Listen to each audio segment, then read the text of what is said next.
a real estate and finance expert that goes to bat for you every day as a consumer advocate. Your host and the consumer quarterback, Brandon Rhymes. And welcome to the Consumer Quarterback Show. Thanks for spending some time with us here today. We greatly appreciate you supporting the local economy by supporting the Consumer Quarterback Show on air for 10 years now, over 10 years on air.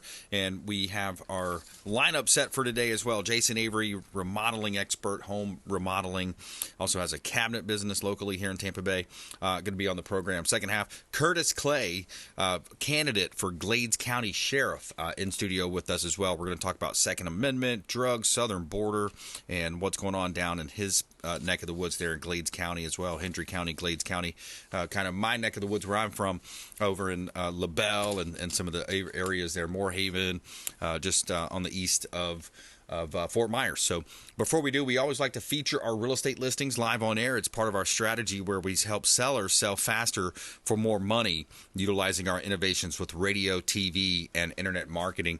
861 Mandalay Avenue is a beautiful beach property that we have here. 861 Mandalay Avenue, Clearwater Beach, beautiful $1 million listing from the Platinum MVP team at Keller Williams Realty. 2-bedroom, 2-bath, open floor plan, sleek quartz countertops, gorgeous stainless steel appliances, master's bath with a jetted tub, full shower. You have a 900 square foot screened-in patio, and you are just steps away from the sugar sand beaches and dolphin-filled waters of Clearwater Beach. Check out 861 Mandalay Avenue on Clearwater Beach, one of our hot real estate listings from the Platinum MVP team at Keller Williams Realty.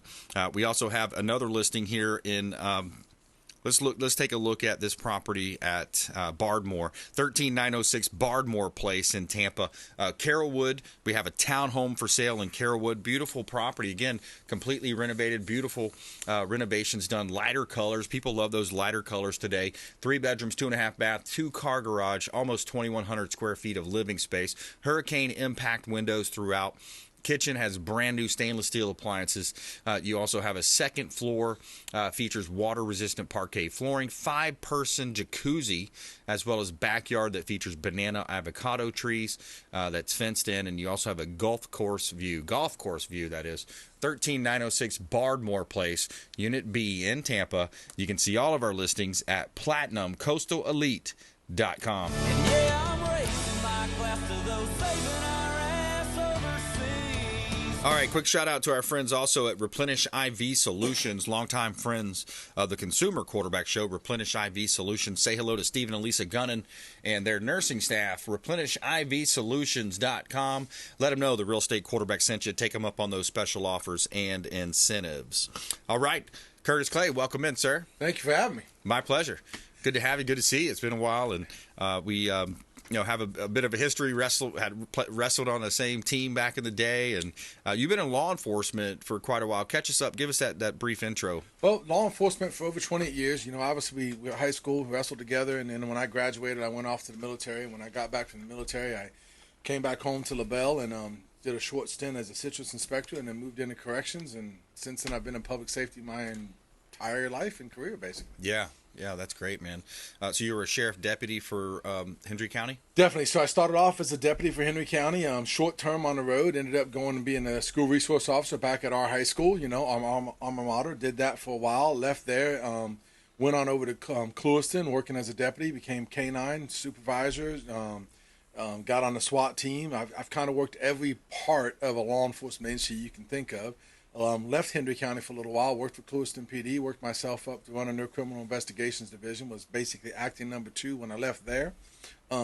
Went back to Hendry County, helped the Sheriff Whidden, start off the complete and work on the Guardian program. We have a phenomenal Guardian program up there in Hendry County. And when I left them in July, I was the lieutenant running the criminal investigations division, the training divisions, and was the team leader of their SWAT team. And I left that to take a position where I'm at now as the Assistant Director of School Safety and Security for the Hendry County School District, where I also still work part-time for the Sheriff's Office and help them with training and so forth. And I work in my what I would call my wheelhouse, which is school safety and security. Yeah, interesting, man. So you were on SWAT team. What did that entail? Oh, geez, that's really the fun part, But the SWAT team, basically, we handle any kind of calls that need extra equipment, special weapons, more manpower than is just the everyday basic law enforcement officer. That could be from a barricaded subject to a hostage situation to simply serving a high-risk search warrant. Yeah. There's a gambit of things that we get called out for, and it's just basically taking a little bit of higher level of training and skill set, and we use that to try to solve the problems that are thrown at the everyday law enforcement officer out there on the street. Yeah. The police, the sheriff's deputies, of course, that goes on into the fire, the paramedics. I mean, put it on the line every day. Absolutely. Could literally an assailant could jump around the corner, boom, pop, and you're done. Especially in today's society. Especially in today's society where you have George Soros-backed DAs that aren't prosecuting those criminals that should be prosecuted, and they're going after some that shouldn't be prosecuted. For example, Daniel Penny, I believe he was a former Marine on the subway in New York. He chokehold the guy, put him out. And so you have these different situations. Kyle Rittenhouse, another great example, defended himself. And of course, there's some argument whether he should have been in that position in the first place. Why was he there? But he was protecting a friend's business. I think the friend of his had an auto business or something along those lines. But now what the left does is they have this lawfare. They literally filed a civil suit against him now. So they're trying to bury him under legal fees once he was already proven innocent in his criminal case. But so it's gotten out of control. This cancel culture, this whatever you want to call it, Marxism is what I call it. But but you're not seeing as much of that down in Hendry and Glades counties, are you? We don't. We've got a great community. Hendry and Glades County, the majority of our citizens really support us, really take care of us. I think around the world we are building victims. We are building victims and making people victims, and people are scared to protect themselves. People are scared to stand up for themselves because they're worried about the consequences. And you said it. You hit the nail on the head. But the average citizen can't stand up against that kind of force, and they end up going bankrupt before they can prove their innocence. Right. And it's sad. And we've actually basically taken our legal and we politicized it. We're going after political figures to squash them so they can't stand up and do the right thing. Yep. We're blessed in Hendry and Glades County. I don't think we have that situation down there. And if I win sheriff, my goal is to make sure we don't ever get that situation down there. We're blessed really in the state of Florida. We're one of the last strongholds in the state of Florida here for trying to do what's right and be good human beings and good citizens of the community. And I hope to continue that where I'm at there in Glades County. Yeah, exactly. This song actually hit pretty high up on the chart. It hit number 1, I believe. What does this song resonate with you? In a small town, see how far you make it kind of hit me pretty strong too when this came out. Well, we go on those controversial topics, and everybody wanted to blow that up, and there was all kinds of radio station and chatter back and forth. And did he do it at the right time? And was it planned? And was it this? And was it that? I don't care. Yeah. The bottom line, if you listen to the lyrics of the song, anybody can make what they want to make out of it. But what they're saying is small town mentality, small town morals, small town standards. What we all lived by. What me and you came up with. They served our communities much better than what we're dealing with now. Back in the day when your dad could grab a hold of me and yank me down the hallway and tune me up because I wasn't doing the right thing, I had a whole community looking out and making sure. I was blessed. If I didn't have that community, Brandon, where would I be at today? Yeah. You know what I'm saying? So that's what they're talking about right there. We're going to stand up for people. We're not going to just become victims. We're teaching society to be ignorant, turn the blind eye. I didn't see anything. I don't know what happened. When it just sat right there and watched it. Again, that's part of what we need to do as sheriffs. That's part of what we need to do as elected officials. We need to start standing up for what's right. We need to help our community stand up for what's right, and we need to stand up for them. I really do honestly believe that the sheriff's department, the sheriffs themselves, are going to be the last line of defense against the federal government as the federal government continues to push down on us. We're going to have to stand up for what the right things are. And, that's a sad state of affairs that we're in. But that's what we have to do. We do the right thing because it's the right thing to do, not because it's the popular thing to do. Right, exactly. Yep. Curtis Clay in studio, candidate for Glades County Sheriff. What do you want the voters to know? Here's what I want my voters to know. I want them to understand where I came from and what I'm about and why I believe I'm the best candidate for the job. And it's real simple. I'm built right there in that community. You know me. You know what we came up with. You know I struggled. You know I was a problem child. You know I had issues as a young adult. And I was able to overcome that thanks to my wrestling coach, my school resource officer, the community that stayed invested in me. And I slowly but surely took those same guidelines and education I learned, and I built myself so that I could do the same for my community. I got 7 grandbabies and 4 children living there in Glades County. I'm going to retire there in Glades County, and I'm not going anywhere. And to me, that's a huge investment, and I want Glades County to stay a peaceful, small town atmosphere where my kids can grow up, my grandkids can grow up, and we can enjoy life. Yeah. I put the work in. I went back to college. I got my master's degree and my bachelor's degree. I can do the budget. I can do the administrative side of being a sheriff. I can do the sheriff's side. I can do the law enforcement side with my eyes closed, but I can do the administrative side as well. And that's what I think Glades County needs right now. Mm-hmm. We're growing. You're here for a real estate show, and our population is probably going to double within the next 2 years, and we don't have any plans in place. We're already behind with our services that we're giving our population now.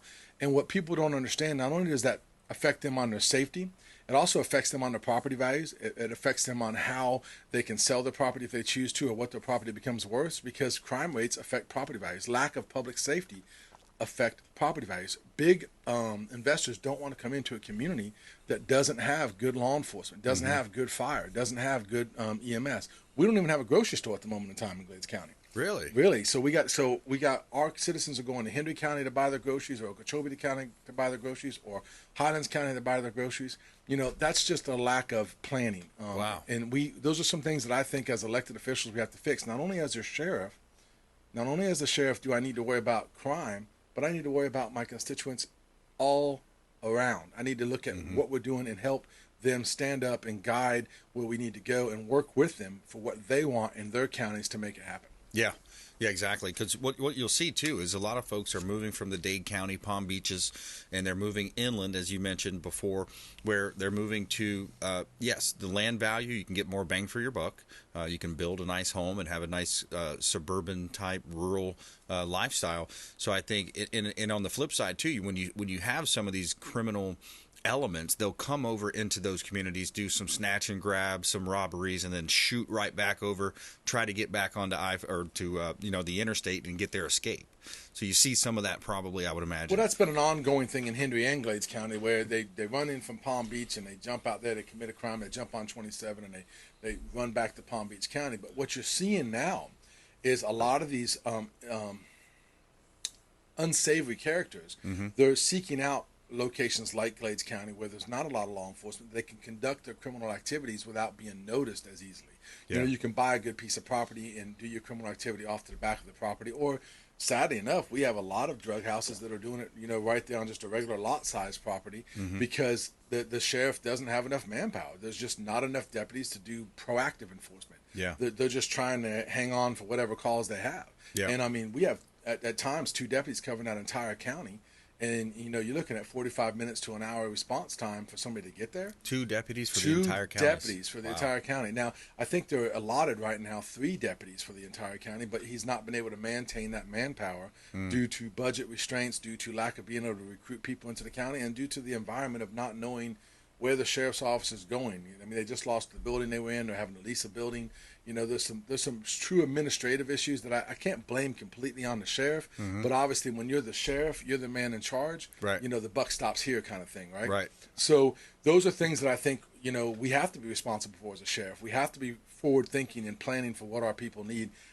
I want to recruit right from inside that community. I want to start the same educational program we have in Clewiston High School, the same one I started in LaBelle High School, where we train our high school students to come into public safety. Yep. We get them certifications before they graduate. I'm able to hire them right out of high school and build that young adult into a public servant for that county, whether it be fire, whether it be EMS, or whether it be law enforcement. Their roots are there. They're from there, and it gives me a chance to build our community back to what it needs to be. Yeah, that's good stuff, Curtis. Curtis Clay, candidate for Glades County Sheriff's Department. Coming up more with him on the flip side. We're going to take a quick break. And when we come back, I want to talk about Southern Border, and also Dinesh D'Souza just released a movie. I haven't seen it yet, but it's called Police State, and I think you alluded to it earlier with this lack of prosecution and some of the different things happening, the lunacy happening with some of these prosecutors and lack thereof, where we're going or potentially going. Hopefully not. God help us. Southern Border, drugs flowing across. Curtis Clay coming up here on the Consumer Quarterback Show, consumerqb.com. Hey, this is Grant Cardone, and you've been listening to the phenomenal Brandon Rhymes, the Consumer Quarterback Show. To get in touch with Brandon, call 727-263-3707. Online at consumerqb.com. Dennis Prager here for Brandon and Lindsay Rhymes, owners of the Platinum MVP team at Keller Williams. Buying, selling, investing in real estate, their nationwide Keller Williams network makes them the best team to work with. Sellers, have your property featured live on air, creating multiple offers. Buyers, leverage a unique system that gets your offer accepted, never overlooked. Call or text 813-750-0550, 813-750-0550, or consumerqb.com. I want to give a special thanks to Satellite Phone Store. They just hooked me up with this beautiful satellite phone, and it's a gorgeous phone. It's a great device. It's a safety device as well. Think about it. If you're out on the boat 40, 50 miles out, maybe you're going hunting or you're going hiking in the woods somewhere, you run out of cell phone service, or who knows, maybe a possible terrorist attack. It's not like our politicians aren't entrenched in all this stuff going on overseas, all over the place, all over the world. Could be a terrorist attack. They could attack the power grid. They could attack the cell phones. Who knows what they're going to attack next. Sat123.com/REQB. Sat for satellite. Sat123.com/REQB, like real estate quarterback.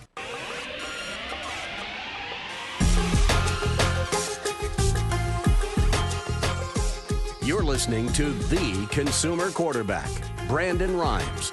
Online at consumerqb.com. Brandon is Tampa Bay's #1 consumer advocate for real estate and financial advice. Call Brandon today at 813-917-1894. And we're back. Brandon Rhymes here in studio with Curtis Clay, candidate for Glades County Sheriff Office here on the Consumer Quarterback Show. A couple of hot listings, and we're going to jump into the Southern Border talk, Second Amendment talk here on the Consumer Quarterback Show. We've got a property here at 9749 Little Bluestem Drive. This is a two-story home, beautiful property, brand new, newer home within the last couple of years. 4 bedrooms, 2.5 bath, 2-car garage, 2334 square feet. This is on Little Bluestem Drive in Land O'Lakes, Florida. Great community. I love the community because you have 2 different pools. You have a lap pool, swim pool, splash pad for the kids, miles of trails, and an on-site elementary school. 2-story home in the coveted Connerton community at 9749 Little Bluestem Drive, Land O'Lakes, Florida. 11722 County Road 672. This is a very unique property because we've got 20 acres of land with a single-family home and a warehouse as well. So you've got citrus trees, palm trees, a business running out of this location. So it's a fully equipped farm that encompasses 19.73 acres, 3-bedroom, 2-bath home, 11722 County Road 672 in Riverview. Great opportunity for a business owner, investment, and potentially to rezone and redevelop. Great opportunity. You can see all of our properties, Platinum Coastal Elite.com. That's Platinum Coastal Elite.com. We're a team. All right, good stuff here. So let's go right to. I want to go right to this southern border. So when you think about, what's a lot of the problems in America right now, even the New York City mayors jumping out talking about it. A lot of these border towns have been feeling it, and there's this term also on some of the other podcasts I listen to that every town is a border town, in this country now because they're shipping the migrants, which I don't blame them for doing that. But you got record drugs coming across the border, modern day slavery with a lot of these kids that are being into that kind of that Sound of Freedom movie theme, terrorists coming across, and it's funding the cartels. The fentanyl, the drugs, it's crazy what's going on with the southern border. What's your thoughts, and have you seen the effects of that into our local communities? Well, I think every community has seen the effects of that, and the sad part to me is just the way that it has been politicized, in a way that the media has spun it so that it looks like, it's Americans against non-Native Americans, and that's not the case. America was built off of people coming over. Okay, that's what we were founded upon. All right, so it's not the case. Legal immigrants. We were founded on that side of it. So it's not that we don't want immigration. I mean, right. We don't mind immigration. We just want to go through a proper legal process so we can vet and stop the criminal side of what you're talking about, like exactly slavery and human trafficking and the narcotics and all the stuff coming across. It's not that we're stopping immigrants. We just want to stop the bad people, Yep. the bad people that are just coming here to harm. They're not coming here to make a better life for themselves. They're coming here to harm what we already have. Yep. And it's slanted as though it's a bunch of racial, hypocrites that just don't want immigrants to come across. And, Yep. every one of us is from an immigrant, and I don't agree with that at all. Yes, we got to stop it. We got to get organized. We've got to have a plan, and we've got to enforce the plan. And the federal government needs to get behind it and understand where it's coming from. And in that same case, we also need to streamline our legal immigration policy to help the true immigrants that are trying to get over here and make a better life for themselves. Especially the asylum seekers, yeah. Absolutely. I totally get that. But they are totally, and the whole thing with the pandemic and the COVID vaccines and the lockdowns, right? They're not testing these people for anything, when they come across. Oh, it's amazing. One moment you have to wear a mask for everything under the sun, but when it's convenient for them, you don't have to wear a mask, Exactly. And if you really look historically, I mean, it's sad but true. Historically, we've had pandemics that come in, and they come in, and it's kind of like a natural selection situation where some people survive, some people don't, and it's scary. And I don't want to be the one or lose a loved one to that pandemic either. But we also have to use common sense. Yep. Okay, and then we don't need to shut down the entire economy over a pandemic. So that was great. We might have saved some lives, maybe. If depending on the data, okay, or we may not have. But what we dang sure did is put the economy in a crash and cause inflation to go through the roof. Yep. And so again, and you locked out small business owners from their businesses. You locked out church and pastors from having their voluntary services. Last time I checked, it was voluntary to go to church. If you wanted to show up, you did. If you don't, you don't. But yes, we had what do you call it? Strip clubs open, liquor stores open, right? So it's which ones are really supposed to be open or not, but basic freedoms. I mean, where again are we going where we just take away the human basic freedom rights? I mean, I get it. We'll use the mask as an example. In public, if I'm going to a public location and I'm not wearing my mask where I could affect other individuals at that public location, I see what they're trying to say. But the vice versa is, if I'm scared of catching it, then why would I go out into that public location? Yeah. So I get both arguments. I don't know that there's a correct answer, but I know that we should not be taking away our regular God-given rights. Yeah. For freedom and to do what we need to do legally that will not affect other people. My brother's a big proponent of basically the do no harm theory, not the medical do no harm theory, but as human beings, we just not do anything that harms another human being. Right. Physically, financially, those type of things. I'm not talking about, because nowadays you can harm a human being by simply saying, man, I don't like that color red on your shirt. Well, that's what they want you to think. Exactly. But I'm talking about true harm of a human being and just doing the right thing by people. Yeah. Again, that's what we're supposed to be doing as your elected officials. We're supposed to be stepping up and toting that line, that moral character line of trying to make sure we're doing the right thing. And I hate to say it, Brandon, but so many of our elected officials just aren't doing that. Yeah, there's unprecedented levels of corruption and cover-ups and lies and misrepresentations. We got about a minute left, so I want to make sure I give you enough time to, get your final talking points in. Well, what I'll make it down here is real simple. With me, I'm homegrown, I'm natural, I'm right here, and what I think we got to start worrying about right now is local government. Yep. Let's get our local government squared away so that they're choosing our state government, and then that moves on to get our national government chose. But local government is the key, and us as citizens, we've got to start standing up and forcing our local officials to do what we want them to do instead of doing what they want to do. It's insane, Brandon, the amount of money you have to spend for an election nowadays, and you wonder why. These guys, the election people, Collier County, they're spending $100,000 and $200,000 trying to get elected to do something. Well, wow! So you can only get elected officials that have a lot of money. So then again, it's the people. The money is pushing who's going in there, and then once they're in there, they got to take the money. They're trying to take the money to stay elected. Yeah, exactly. All I can tell you as my goal as a sheriff of Glades County, it's real simple. I'm going to do the right thing because it's the right thing to do. Good stuff, man. Where do you want people to connect with you? Oh, you can check out my website, Clay for Sheriff, at .com, clayforsheriff.com, or you can either simply use Clay for Glades County Sheriff. All right, good stuff. Great catching up with you, Curtis. Thank you, Brandon. Appreciate it. Taking a quick break, coming back, Jason Avery Remodeling, Avery Construction on the Consumer Quarterback Show. Follow us online. We'd love to connect at Brandon Rhymes 1, at CQB Show on Instagram, as well as youtube.com, Brandon Rhymes Realty. We'll be right back. Don't go anywhere. Thanks for listening to My Daddy's Show. Please make sure to send him all of your real estate